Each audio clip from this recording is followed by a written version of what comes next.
Hello, viewers, and thank you so much. Once again, this is the Citizens Voice Network, the Big Talk, with me, Costa. Today, I have got Honorable Hon Makumire. She reads Central, Member of Parliament.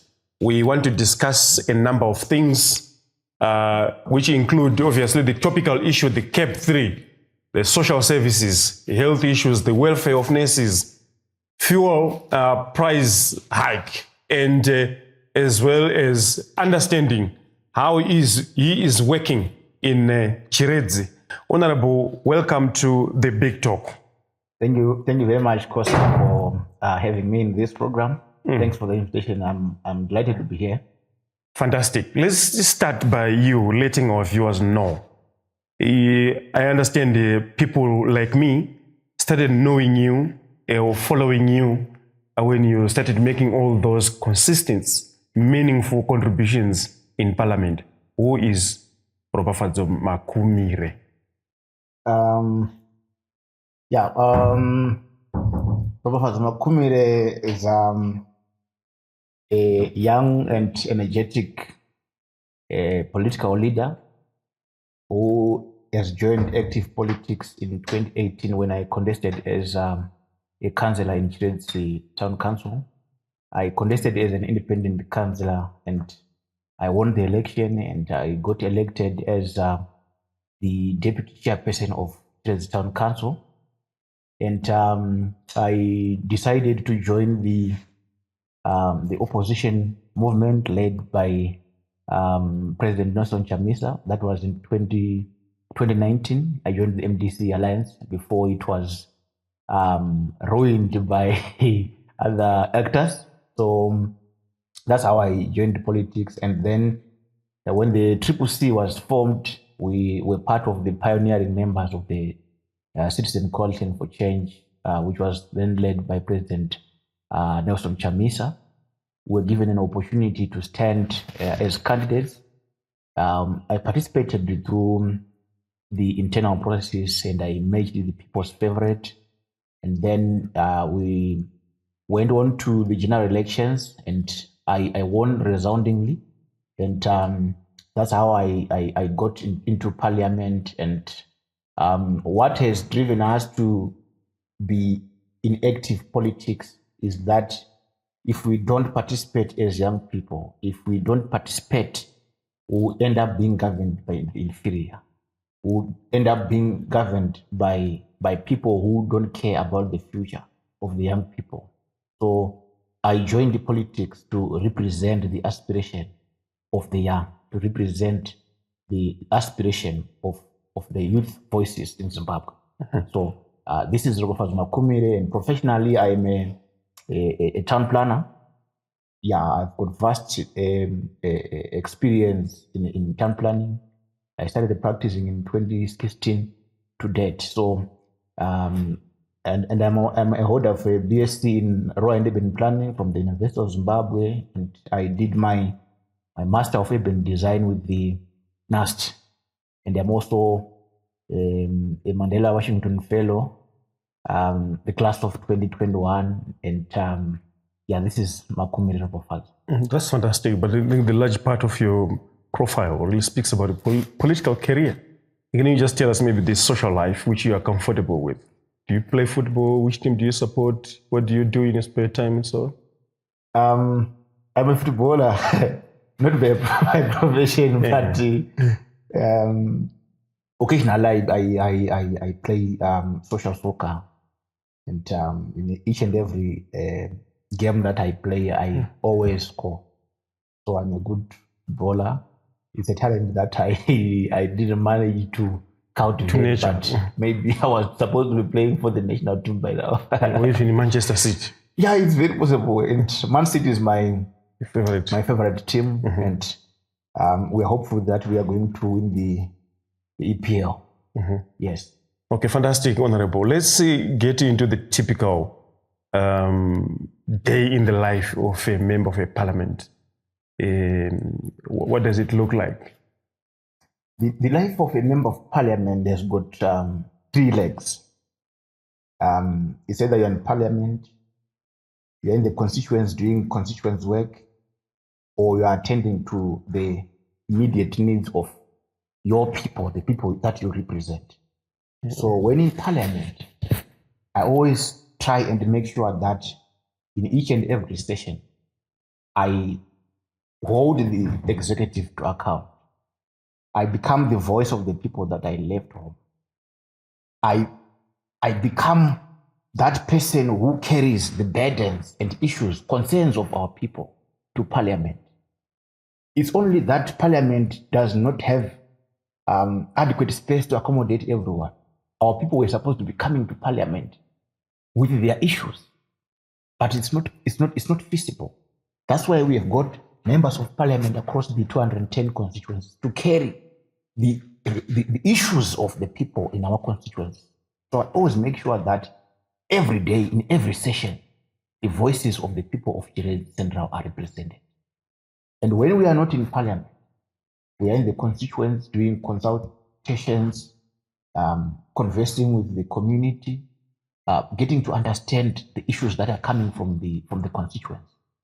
And apart from that, we also take time to do one-on-one with people who come with their personal issues.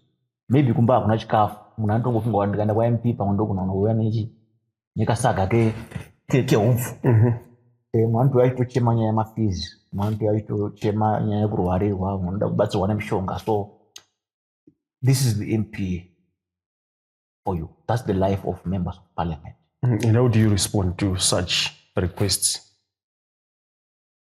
When it comes to issues that relate to the direct needs of the people, when you have something to extend to them, you can do that, not because you are a member of parliament, but because you are part of the community.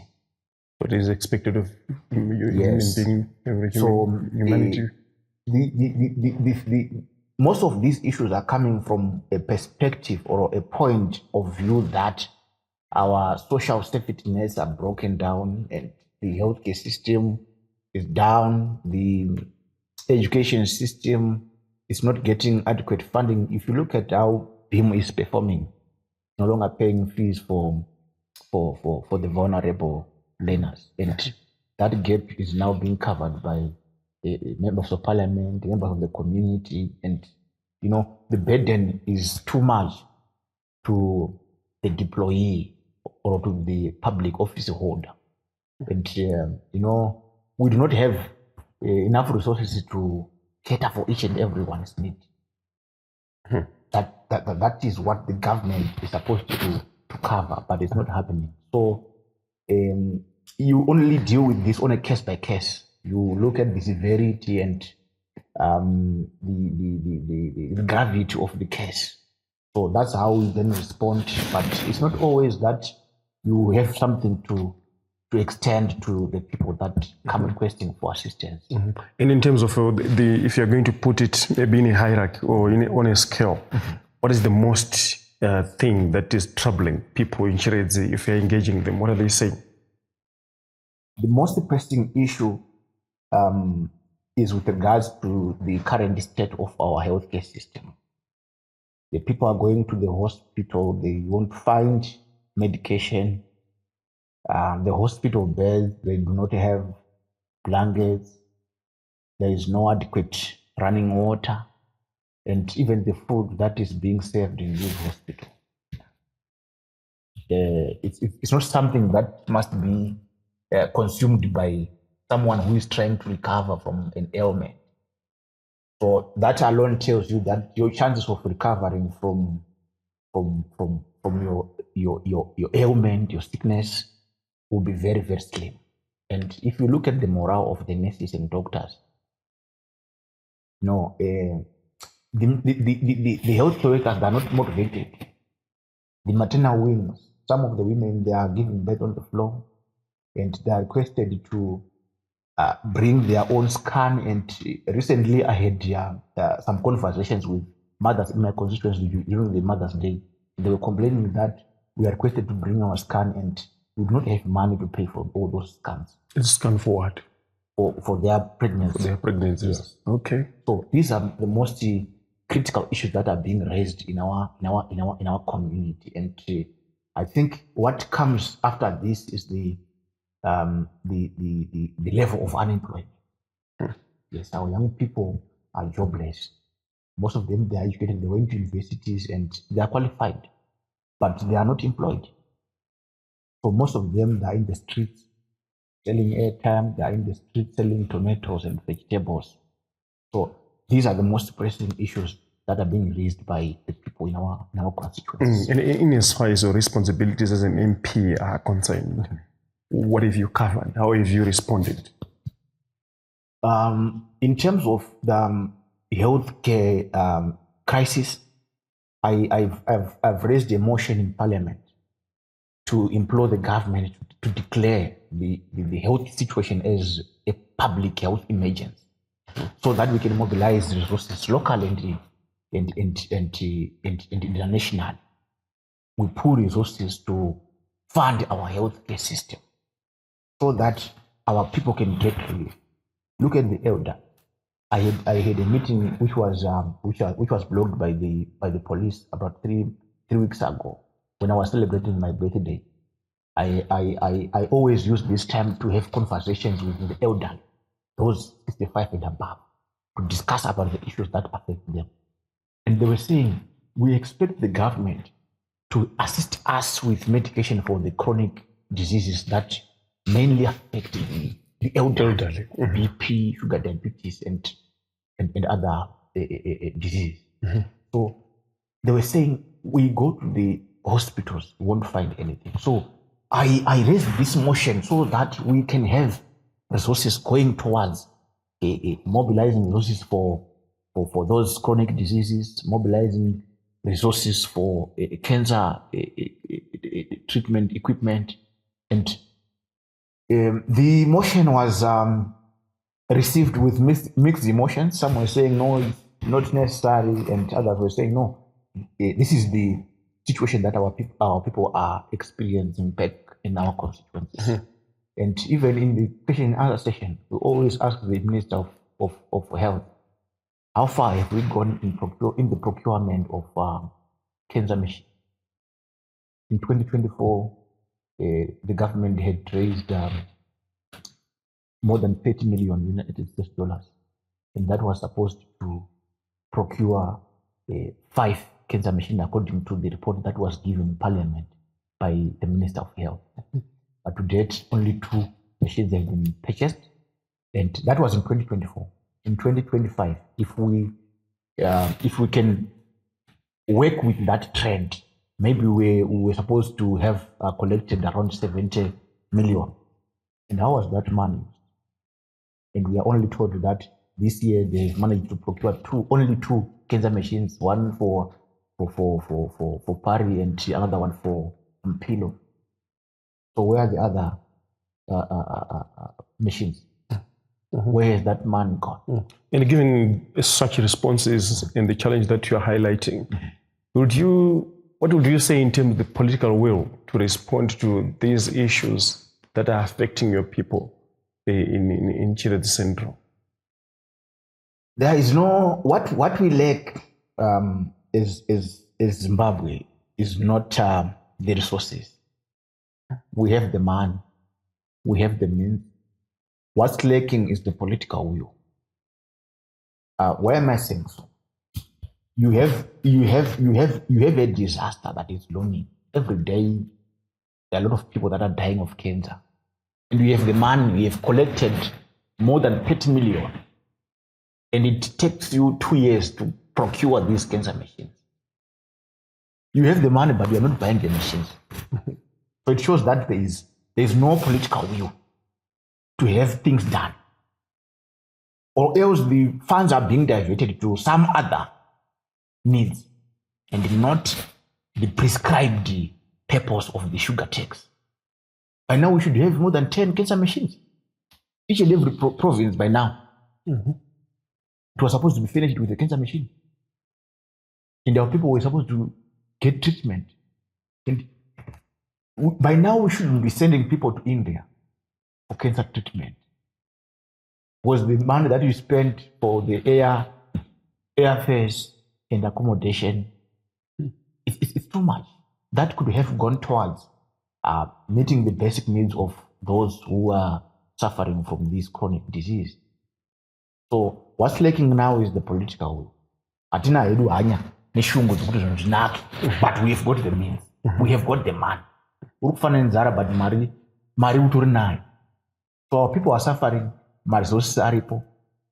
And one of the biggest challenges we are having is that the Minister of Finance is not disbursing the allocated funds to ministries and the government departments. And if you look at the disbursement ratios, most of the ministries, they are getting less than 25% of the fund that they are allocated using the budget process. Mm-hmm. And how do you expect the healthcare system to improve? What's lacking is a political will to address the issues that the Zimbabweans are struggling with. Have you inquired with the Minister of Finance in terms of the challenge of dispersing funds to ministries? We haven't invited them. We haven't invited them to Parliament to discuss about these issues because we are receiving quarterly reports from ministries, and I sit in the Committee on Local Government. I sit in the Youth Empowerment Committee. I sit in the Mines and Mining Development Committee, and we have got meetings that we're supposed to engage the Minister of Finance to discuss about challenges around disbursement of funds.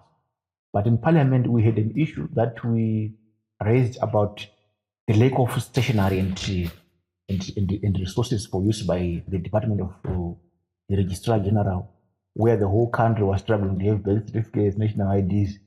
And when we raised that issue in Parliament, the Deputy Minister of Finance was then requested to respond because the Minister of Home Affairs indicated that we are not getting money from the Minister of Finance. Mm-hmm. And the response was that, no, we are just starting the year and we do not have enough resources. So they always find a way. But there are some sectors of the government that are well resourced. They actually receive more than that they were allocated during the budget process. Mm-hmm. Mm-hmm. Mm-hmm. Yeah, so those are the challenges. Mm-hmm. Yeah, that's very sad, especially when one listens to the story that you're telling us. But I also want us to go to another area that is very topical and of concern to many people right now.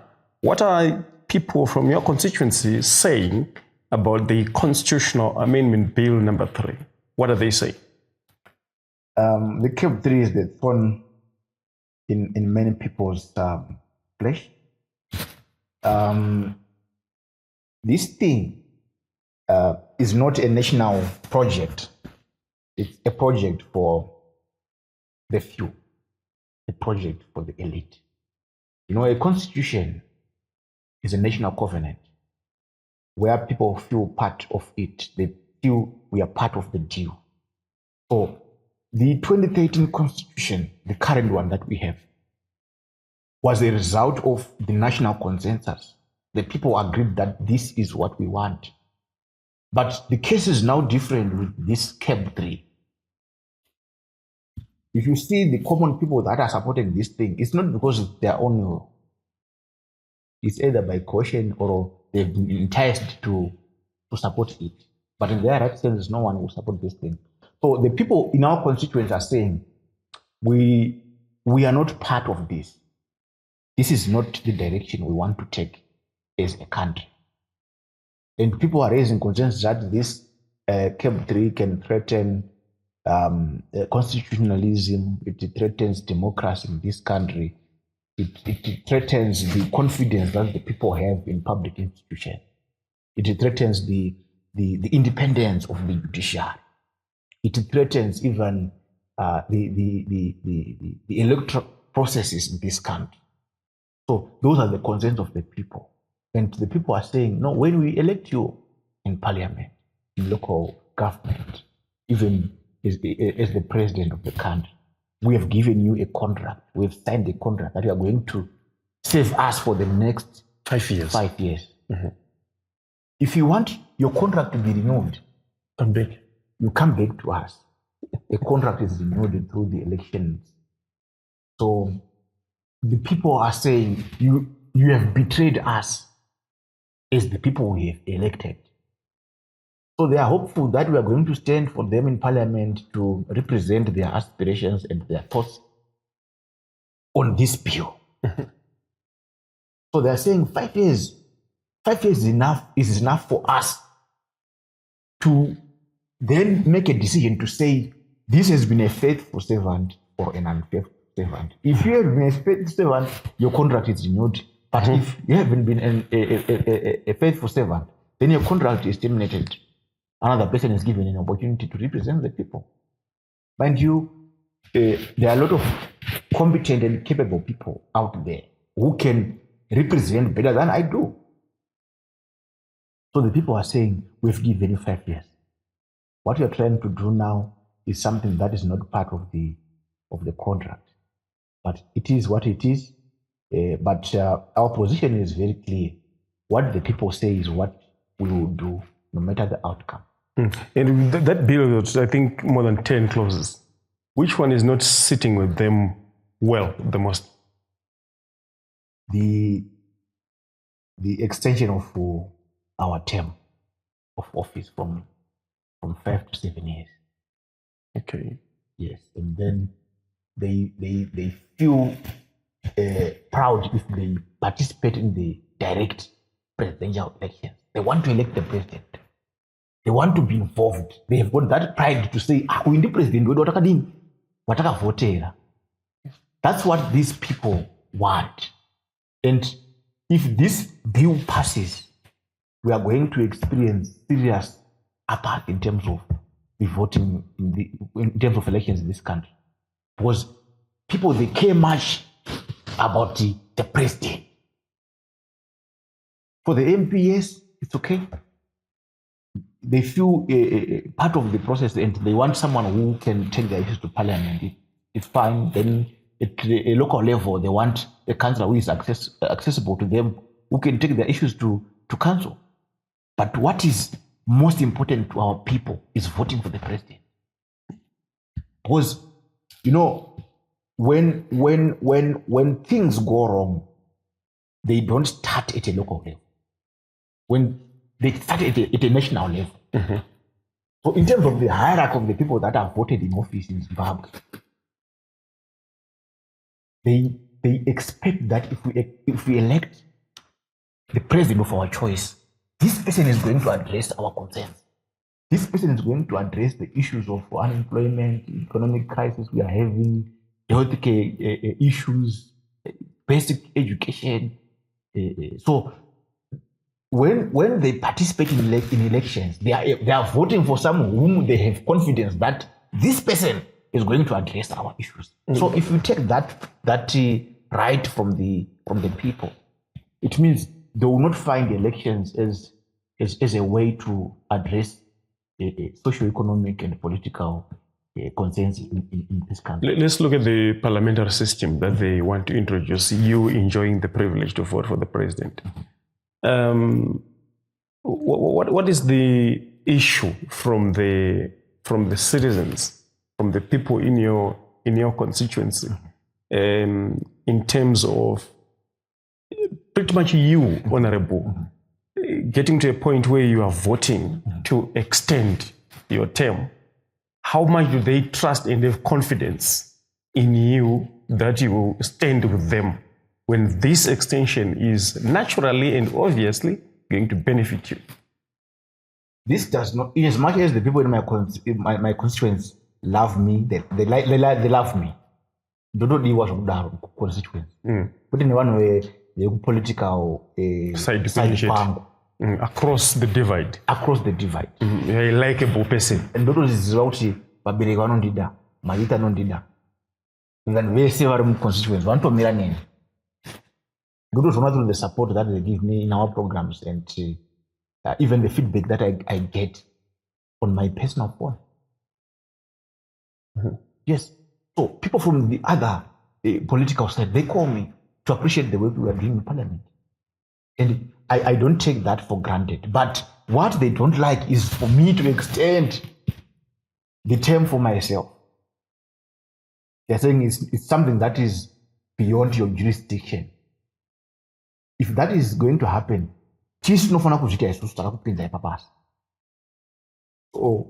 when it comes to voting for the president as parliamentarians, they do not have trust in us. As much as they love us, they do not have trust in us. But what is the political reason, Honorable, that you think maybe motivated the proponents of this bill to introduce the parliamentary system, to restrict voting for the president to you MPs and excluding the ordinary citizens? What do you think of the political reason? It's easier to bribe the 360 people than 15 million. That's the reason. So you can easily influence a decision without spending much resources, without any hassle. So you just need a 2/3 of 360. You're already a president of the country. So it's easier to deal with the few people in parliament than with the 16 million, more than 16 million outside parliament. So they're only trying to cut the cost of influencing a decision on the presidential election, and nothing more. But there's been a concern from the public right now to say what is going to happen, especially those who subscribe to the alternative or opposition politics. You as MPs who are from the alternative, from the opposition, supposedly the bill passes through. That means naturally you have to go until 2030. What are you going to do? Are you going to proceed or are you going to resign? As a parliamentarian, I was given a 5-year mandate to represent the people for the next, for a 5-year term. Mm-hmm. So when my term lapses in 2028, I will resign. I will go home. But I won't make this decision without involving the people. But this is what I want to do. I want to respect the contract that I have with the people of Hill Central. But before I make the decision, I will go back to the people again to say the term that you have elected me to serve has come to an end. Has come to an end. You highlighted that you're a likable person, that people like you across the divide. They will say, Honorable, proceed for the next 2 years. What are you going to do? I can only proceed if we have got a quantitative measure to say so much number of people have said proceed and so much said you have to stop. They can do that in overwhelming numbers, even more than the people that who voted for you. Yes, you know what? When you are a public leader, a public office bearer, you are not representing your interest. You are representing the interest of the people. So what is important to me is what the people will say through a quantitative, measurable formula that can tell that this is what the people are saying.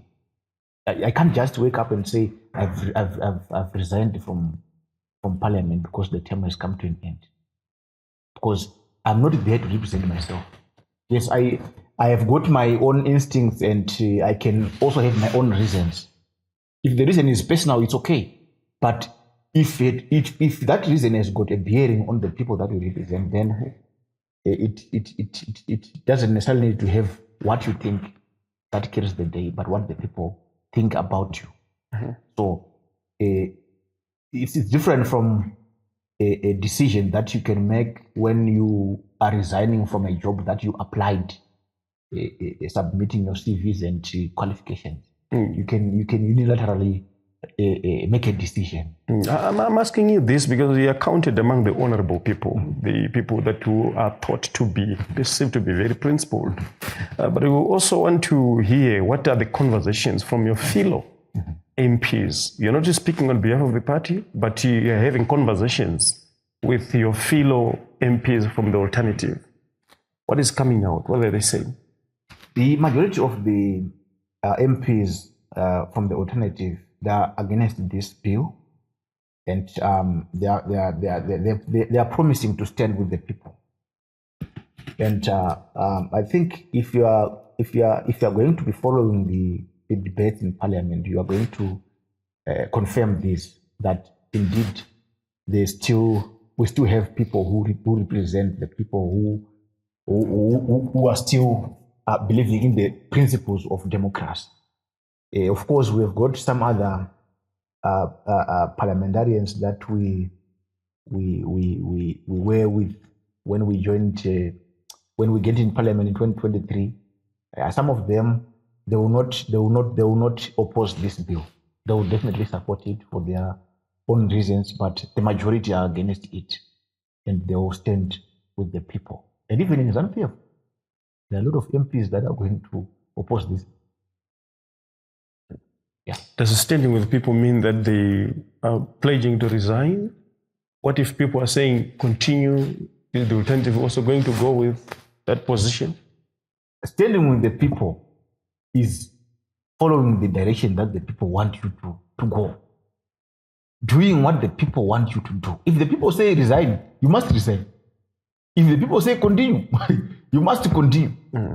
Because that is what the people are saying. Honorable, don't you think this is similar to what we are seeing and observing right now from the proponents who are saying the president is doing well, the economic projects, the roads, and so on, and therefore the people are saying you must continue. The people are saying we must continue, and this is the same narrative that we get from the alternative. We will listen to the people. We will listen to the people. Whatever people will say, we will follow that. When we talk about the people, we must define which people. Who are these people? So we should be able to define these people. Who are these people?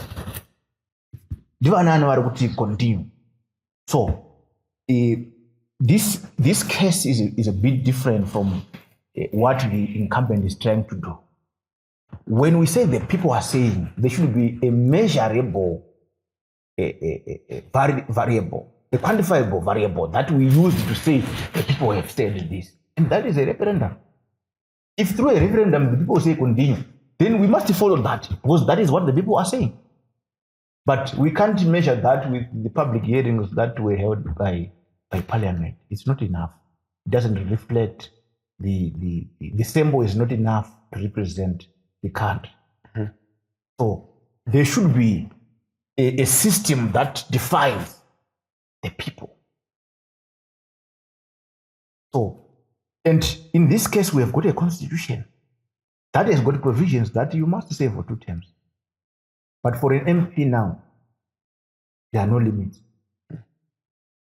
On books, as long as people are saying yes, but those are some of the issues that needs to be dealt with in the constitution. It was supposed to be part of the amendment to say the MP must also be limited, the councillor must be limited, because you can't go on and on being a career MP as if you are the last born of that constituency. It doesn't make sense. So these are the issues that were supposed to be part of the amendment. MPs also must be limited. But in this case, I'm saying, if I choose to resign from my personal convictions, and then the people are saying, no, but why should you resign? Get you a contract. Yes, when you have been serving us so well, when you have been the voice of the people of Chirezi, why should you resign? So what we may need to do now is to understand what the people want post 2028. But I'm convinced that we'll have elections in 2028.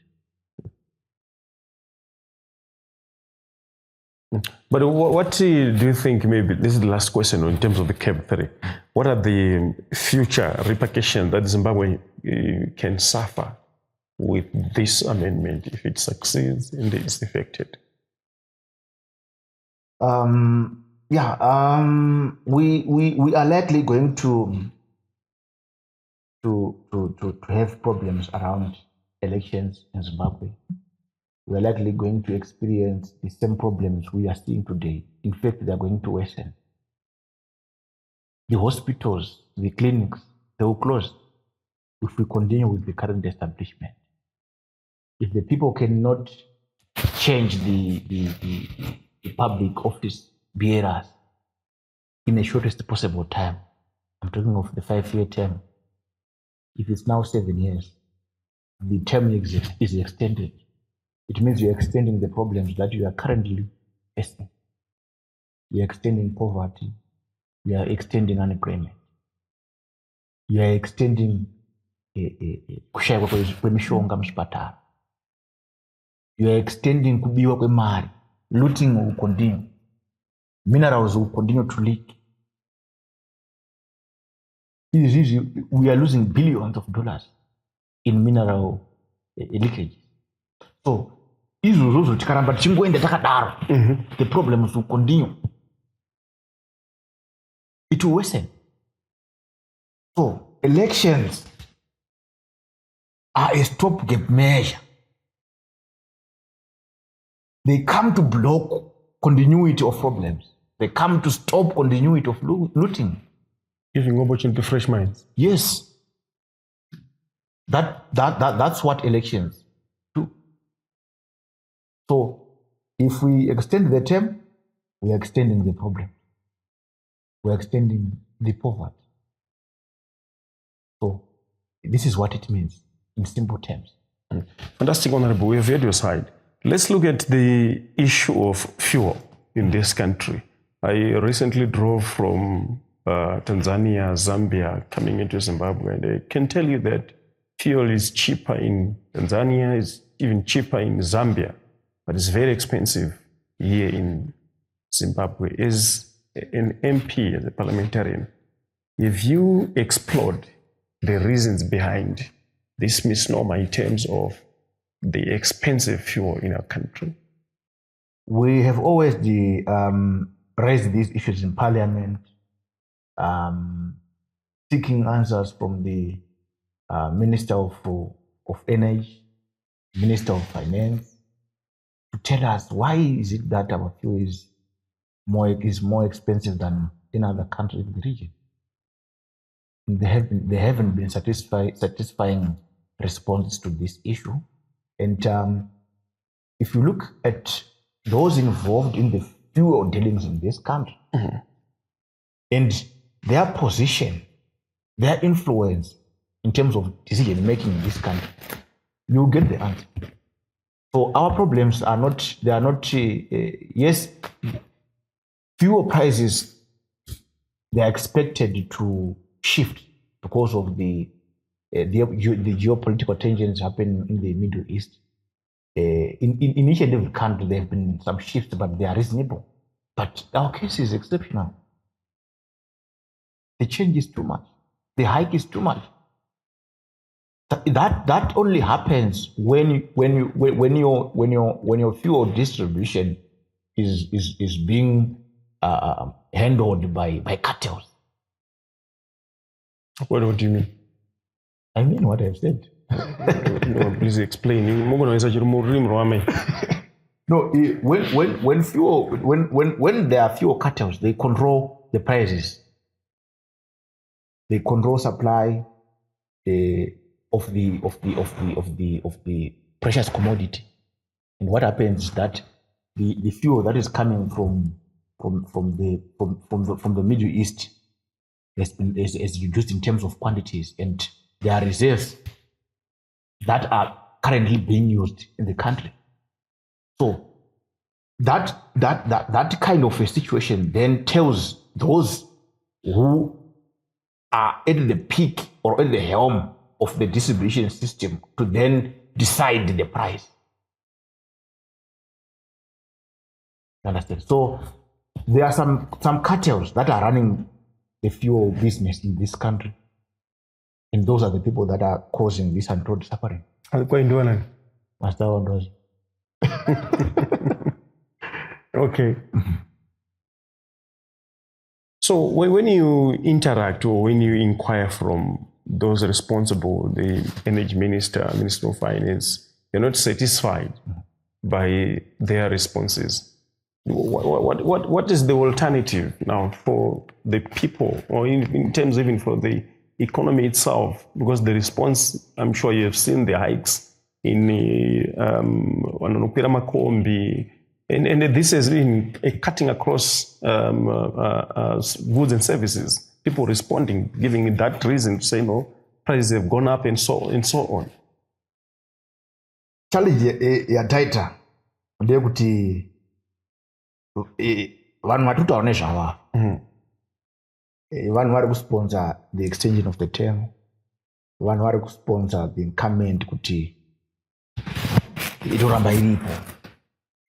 So the only way we can deal with these people is to remove those whom they are saving.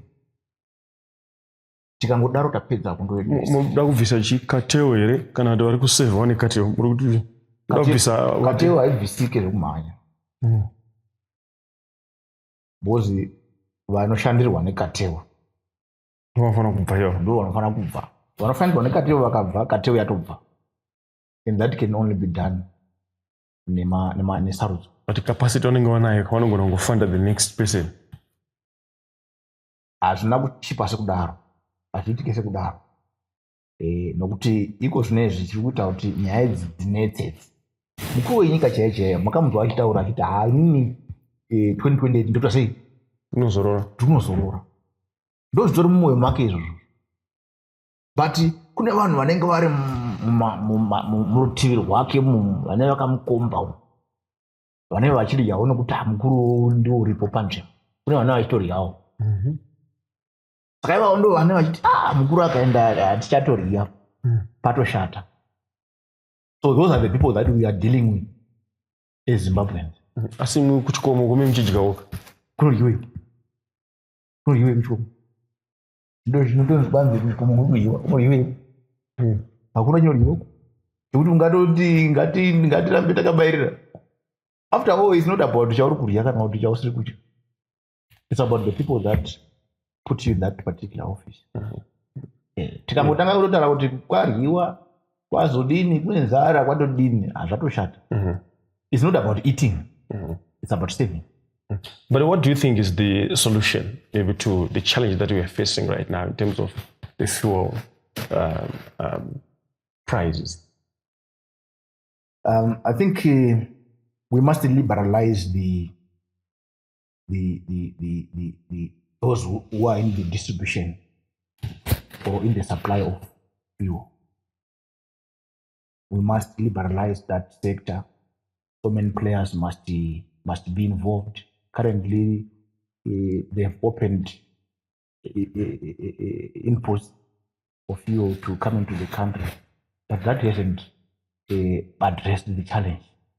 But if we can allow multiple players to be involved in terms of bulk supply of fuel in this country, I think that can help us address the challenges. Because currently, it looks like the supply is a bit monopolized. Only a few can control supply of fuel in this country. So that you know what happens when there's collusion around supply of a particular commodity. It's you determine the price. You can change the price anytime you wish because there is no much competition. Yeah. Fantastic, Honorable. I think we have had a very lengthy discussion. But I just want to maybe ask you something of interest right now, very topical. I just want to hear your personal views in terms of the Hezekiah Eliakim discourse. You heard the Vice President preaching about Hezekiah, and you also heard, I think, a government minister, local government minister, Daniel Garwe, responding to that sermon. And also he had ZANU-PF Secretary for Veterans, Douglas Mahia, also sharing his thoughts to say, no, the sermon was wrong, and so forth. I want to understand from you, your political perspective, appreciation of the Hezekiah Eliakim discourse. Marizo Hezekiah manje. Marizo Hezekiah kana kudekwa kuri kumachechi kwedu. Tingadai tatoiti ikalere gore rinotore gore raHezekia nokuti mharidzo yaHezekia yaparidzwa chaizvo gore rineri. The fact that imharidzo yagamwa yakakwishwa kwese kureva kuti mune nyaya muna Hezekia, mune nyaya pana Hezekia, pane nyaya. Handizivi vamwe zvazvinoreva politically, asi nyaya yaHezekia ine nyaya. Tipei muchidimbu nyaya yaHezekia ndiye mubhaibheri handiti nyaya yakamira sei? Mandi kumachechi kwenyu kwamunoendawo? Nyaya yaHezekia ine nyaya. Nyaya yaHezekia ine nyaya. I will not give some political interpretation. Tipei yomubhaibheri. Yomubhaibheri ndiyo iyi yatakanzwa kuti Hezekia wakakumbira mamwe makore, asi makore aya haana kuzokwanisa kumadini kunge achizotonga. Ndozvinotaura shoko, asi kuti ndichizogona kuinangisa kuti yakananga papi, politics dzedu dzenyika yakananga papi, handigoni kuinangisa. Chokwadi. Asi inoratidza kuti ine nyaya yaHezekia, kuti yaparidzwa mumapasteka umwe kose Hezekia watonga. Kuparliament vamwe vari kuti chiive kuzanu vamwe muchisangana navo nevamwe yaHezekia vanozvisawo sei? Vari kungoti mhari dziri kupisa mazuva anaya, mhari dzemwaka yesizini, mhari dzemwaka, asi kuti vachizoinangisa kuti ngava inorevei. Hainonetsa vazhinji kuti vagoinangisa, asi munongoratidza kuti mupoto mune zviri kubata. Aiwa, tinotenda zvikuru honorable. Toda kupai mukana wokuita part shots, yokuita share your parting shots with our viewers. Thank you very much. As parliamentarians, as a member of parliament for Eastern Central Constituency, we are not in parliament to take. We are not in parliament to gain. Yes, there are benefits that come with the office, but that's not the main reason why we are there. We are there to carry the voices of the people, to represent the people that we left in our constituencies. We are there to be the mouthpiece of the people. We are there to make sure that the concerns of the people are addressed. We are there not to take. We are there not to stay forever, because we were not born there. We are there to serve for the time we have been given by the people and go back home. We are not looking beyond 2028. As parliamentarians who have voted in office in 2023, our focus is not life after 2028. It's about the 5 years that we have been given by the people. I must be effective. I must be seen as a functional MP. You know, being an MP is more than a position. You can be called an honorable, but without the honor. So the idea is to serve with honor, so that you can deserve the title honorable. That is what we endeavor to do for the 5 years that we have been given by the people. And we will not let down the people in every discourse, in every discussion that is going to come in parliament. The people must win. And the individuals must not carry the day. So this is what public service is all about. The people must see themselves in us. Machembera ndakatosiya kuchirenzi. Anofanira kuti akandiona ndichitaura anotofanira kuzvinzwa kuti tataura. Akandiona ndichisimuka anofanira kunzwa kuti chiredzi yasimuka. Takamirirwa. Ndo mashoko angu. Saka tiri munguva inogozha chaizvo. We never thought kuti this the parliament, my first term in parliament is going to be this tough, but we will continue representing the people. So these are my parting words. Thank you so much for hosting me in this program. There you have it from Honorable Makumire, Chiredzi Central Member of Parliament. He was sharing his personal perspectives in terms of the CAB3, in terms of social services, expressed the concern in terms of the welfare of our nurses, the shortage of medical equipment at our hospitals. And he also had his thoughts in terms of the fuel situation and the prices that continue to rise. Thank you so much for supporting this program, and thank you so much for sharing it with your colleagues worldwide. Thank you so much for liking the program. Maita basa, tinotenda, nkuramba makatitsigira. I'm signing out. Your favorable Costa.